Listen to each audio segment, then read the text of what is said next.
The presentation you're about to see was made at the Smart Business Hawaii annual conference recently by Wendell Cox, the renowned demographic and transportation consultant. He puts the rail project in context with the sobering economic problems facing our city, our state, and our country. It makes all of us face up to the facts. And the main question, does it make sense to build a $5 billion rail line elevated through our city today? At this point, I'm going to call on our next introducer, somebody that we all know and love, the best engineer in Hawaii, the man who should be mayor, Panos Premodoros. Panos! Good morning, everybody, and thank you all for being here. It is my very distinct pleasure to introduce one of our internationally renowned speakers today, Wendell Cox. Thank you very much. It's a great pleasure. I have a lot of material to cover, so I will talk a little bit fast.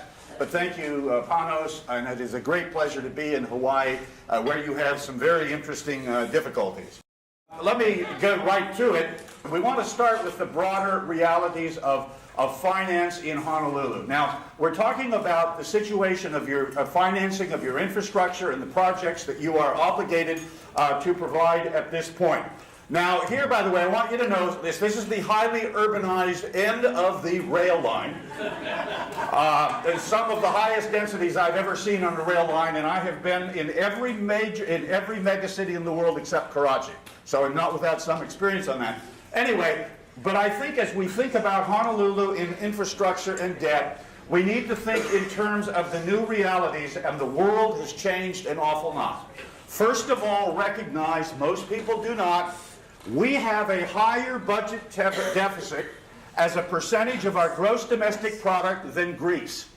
Okay, pretty bad.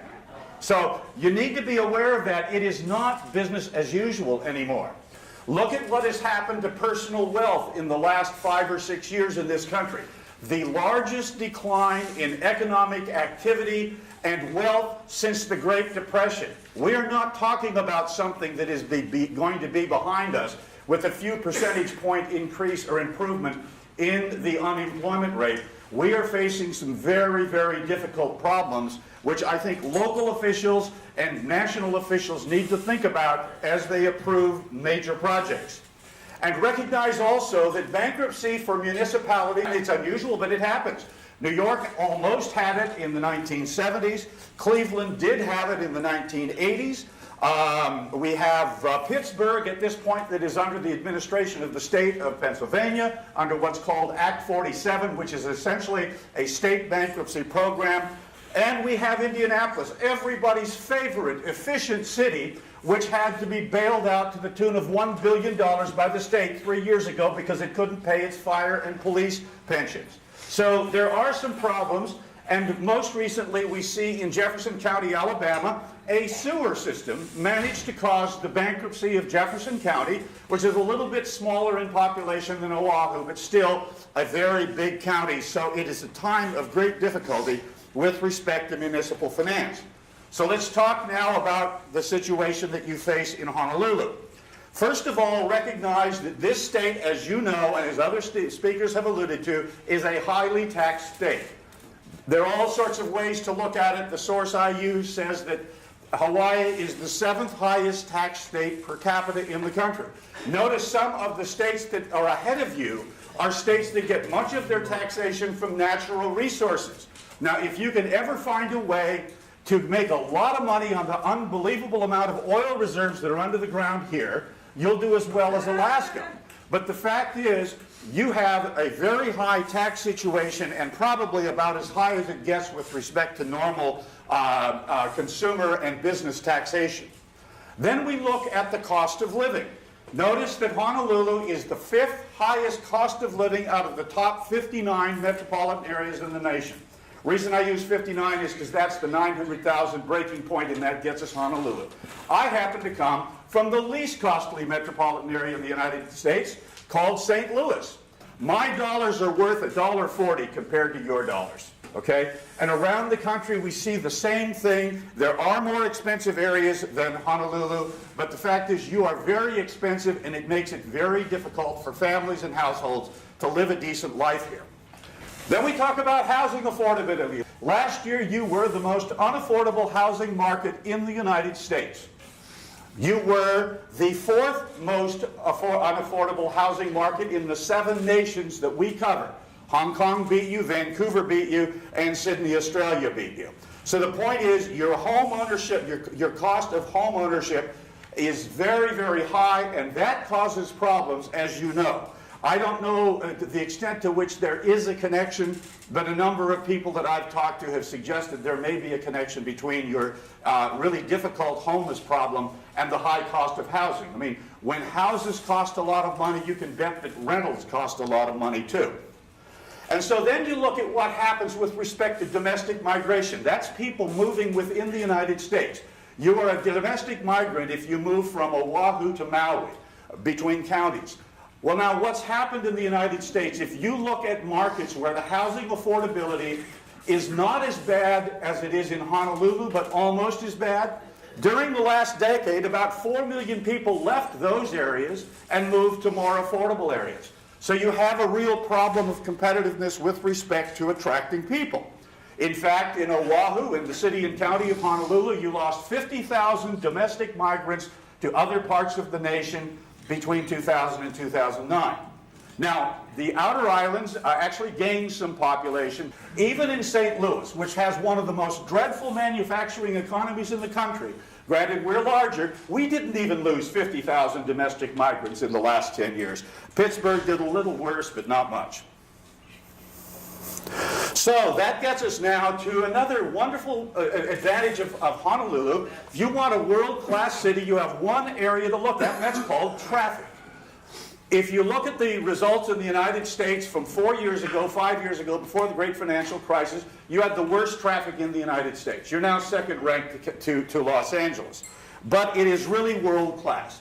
INRIX out of Seattle rates the traffic congestion in 200 cities, 100 in the United States, and 100 in Europe. Los Angeles in the latest rankings was number 1. You were number 16, and no other American city made the top 25. You have a real traffic congestion problem, and so that is obviously an issue that needs to be of concern to all of you.